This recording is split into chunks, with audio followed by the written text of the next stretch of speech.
सावित्रीबाई फुले इनकी पैदाइश 3 जनवरी 1831 को तारा के जिले नाय गांव इस गांव में हुई।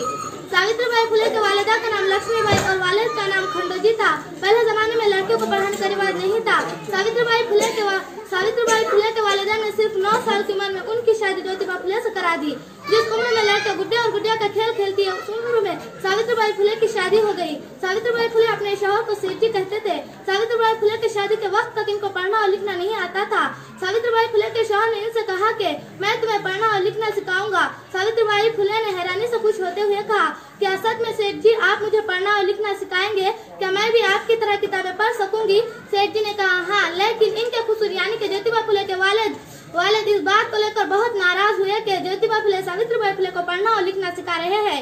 इनके खुसर ने कहा, ज्योतिबा देख, तू बहू को पढ़ना और लिखना क्यों सिखा रहा है? लोग मेरे ऊपर उंगलियां उठा रहे हैं। भगवान ने जैसी जिंदगी दी हमें जीने दे।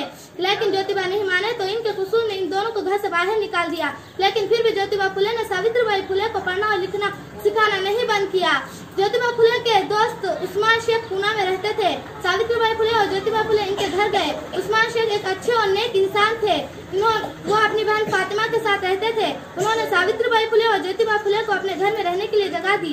फिर सावित्रीबाई फुले और ज्योतिबा फुले ने उस्मान शेख की मदद से 1 जनवरी 1848 को पुणे में भीड़ेवाड़ी में लड़कियों के लिए पहला मदरसा खोला, जिसमें साल के शुरू में सिर्फ 6 लड़कियां थी और साल के आखिर में 50 थी।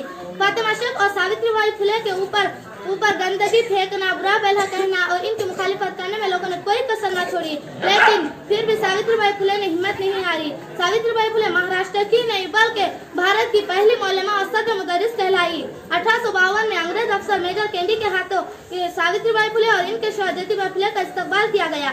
सावित्रीबाई फुले 1897 में पुणे में प्लेग नामी बीमारी फैल गई। सावित्रीबाई फुले ने इन मरीजों की अपनी जान की परवाह न किए बिना खिदमत की। लेकिन 10 मार्च 1897 को इसी बीमारी की वजह से सावित्रीबाई फुले का इंतकाल हो गया।